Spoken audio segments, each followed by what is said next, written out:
How's it going, everyone? If you've been following the channel over the past few months, you know how myself and several other of you guys in the comment section have been incredibly excited for the upgraded re-release of Crisis Core Final Fantasy VII, the prequel to one of the most iconic games of all time in FF7. FF7, which is a game that has gone rejuvenated a little bit, not necessarily that it really needed to, but with the remake being out, a lot of you guys don't know the story of one of the most compelling and engaging characters in Final Fantasy history. I don't think it's too much of a stretch to say that, and if nothing else, he is one of the most likable characters in Final Fantasy history. That is, of course, Zack Fair.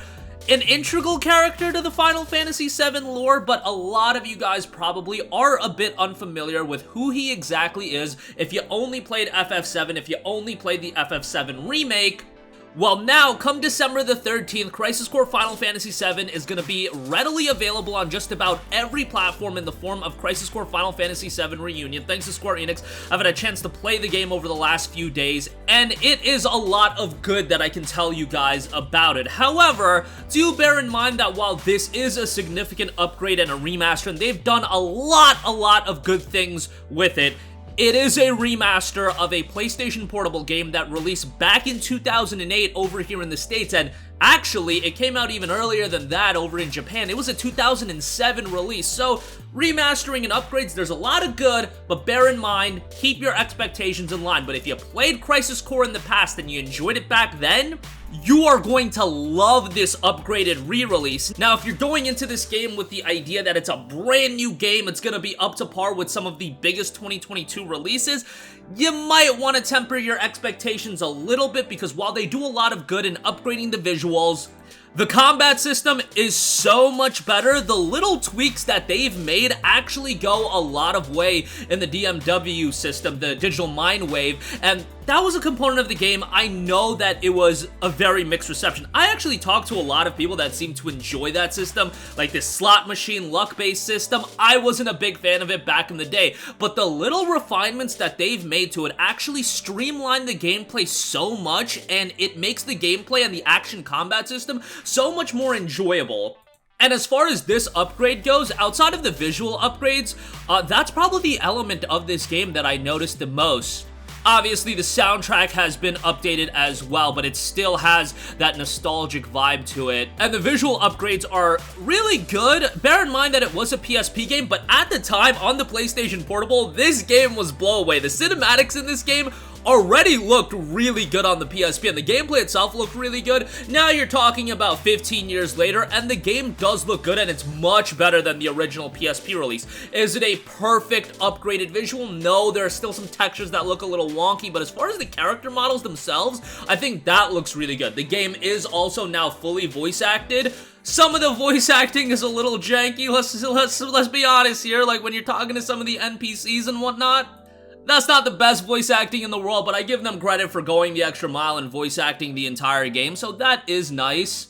Now, as far as an RPG and a JRPG goes, you might be expecting a really lengthy game, but Crisis Core FF7 really wasn't that. Now, there is a plethora of side quests and side missions you could do. All you have to do for a lot of these missions is just go to your save point, and then you can go through the mission list, and there's a ton of missions to do. That I found to be a little redundant, and maybe it was a bit of nostalgia clouding my judgment in terms of how much I revered this game, but there are shortcomings. The side content, definitely not as compelling as the main content, but it's still there, and if you do want to 100% the game, that is going to extend the experience quite a bit. And some of the side stuff, you know, it's fun to go through, and the combat system has been upgraded so much, so actually going through the different battles, that's not going to be as tedious as it could have been in the past, because again, with the upgraded combat system, I think that's going to make it a lot more engaging. But you are going into this game for the narrative of Zack, and obviously there's a big component with Sephiroth as well. Those are the two of the major characters that we really explore their backstory, and this is an integral component to really understanding the overall lore and narrative of Final Fantasy VII, which, you know, at this point already, it's kind of complicated to understand, and there's a lot going on, but Crisis Core does open up that experience quite a bit, and Zack, is such a likable character. Like, when I think of Zack, that's the word, the imperative word that I've been using over and over again. He's just a likable character. Yes, does he come across as your shonen main character that's like, I want to be a hero, I want to be the best, etc., etc.? Sure, he has his goofiness, but it actually works in the context of Final Fantasy VII because you don't have a lot of characters like that, and Zack, his entire story throughout Crisis Core, you see him develop, and you just want to root for this guy to succeed. The whole time through, I still wanted to root for this guy to succeed, and his story is emotional, it's heart-wrenching, it's engaging. Obviously, it adds the element of Aerith in there as well, and seeing their relationship blossom is pretty cool. And, you know, Zack's story is what really touched most people about Crisis Core as well. I know the Sephiroth element is a big component as well, but whenever I talk to people about Crisis Core Final Fantasy VII, it's Zack's narrative that's engaging, and going back to it 15 years later, 14 years later, I guess, from the North American release, it's still as emotional as ever. And if you are going to this game with the expectation that you want to relive Zack's story, you want to go back through it with an upgraded format, Crisis Core is going to offer you exactly that. It's not perfect by any stretch of the imagination. $50, I could see you thinking that's a little bit pricey for a game that is an upgraded re-release of a PSP game, but most people know what they're getting themselves into with Crisis Core, and if you played the original game and you really enjoyed it back then, and you just want an upgraded version of that game, maybe you weren't as hot on the combat as the original, maybe you weren't as hot on the DMW system, go back and play this for sure come December the 13th, because the upgrades and refinements that they've made go a really long way. But I'm really happy that we finally have gotten this re-release of Crisis Core Final Fantasy VII, and bear in mind that Crisis Core, as I mentioned off the top, it's not a super lengthy game. You have a normal and a hard difficulty. There's no easy difficulty, but really, like, the normal difficulty is pretty darn easy, so a lot of you guys are probably going to want to play the game on hard. I started the game on normal, and then I literally switched to hard just because I was, like, shocked at how much I was breezing through the normal difficulty. Hard makes the game relatively challenging, and I think at that point you're really going to enjoy the game if you are looking for a more engaging combat system. I think most of you guys would blitz through normal no problem, but if you play the game on normal and you just dabble in the side content here and there and you don't do all of it, you can probably beat this game in 15 to 20 hours, maybe a little bit longer than that. Now, if you're doing all the side content, that is going to extend the experience quite a bit, but Crisis Core does a good job of keeping the whole narrative, if you're going through the main story, super streamlined. Like, it gets in, you hit all the big plot points, and it keeps the player invested the whole time through. I also do have to add that, remember that this was a PlayStation Portable game, so if you are playing this game on, let's say, the Nintendo Switch, the Steam Deck, for example,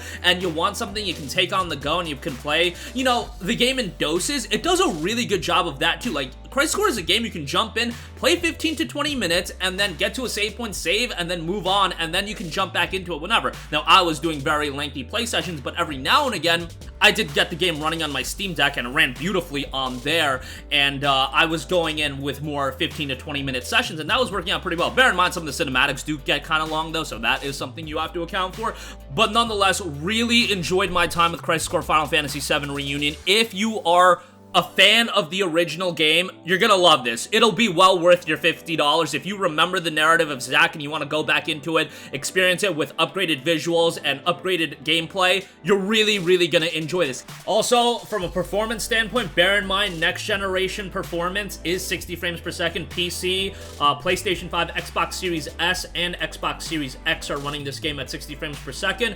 I'm a big 60 FPS guy. Sometimes you guys give me a little bit of flack for that, of me caring too much about 60 FPS, but I think with Crisis Core's action battle system, I do think that does go a long way, so bear that in mind as well. On Nintendo Switch, PlayStation 4, and Xbox One, it is running at 30 frames per second, so keep that in mind as well. If you're going into Crisis Core for the first time, keep your expectations in line from what to expect, because again, they do a lot of great upgrades, they do a lot of great refinements, but this is not a complete rework of Crisis Core, and it was never advertised to be that. But just remember, initially a 2007 PSP game, but they've done all that they could. And if we're talking about a scale system on, you know, the worst HD remastering to the best HD remastering, oh, from what this game originally was to where they took it, this is what an HD remaster is all about, and really does do everything it can, or mostly everything it can, to modernize the experience as best as it could. I think it's worth your $50, and I think you guys that are excited for the game are going to be completely satisfied come December the 13th. But that'll do it for me.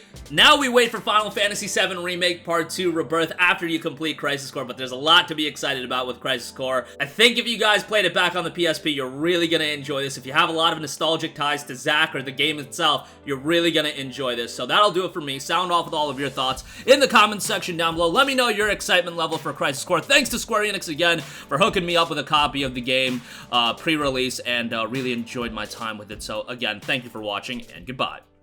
Hey guys, we hope you enjoyed the video, and if you did, make sure to hit the subscribe button, and if you're already subscribed, do us a favor and hit the bell icon. This way you'll be notified whenever we post a new video. That's the best way to keep up with all of our uploads, and we usually try to upload 2 videos a day. And with the bell icon hit, you'll be notified whenever we do upload a video. As always, thanks for watching.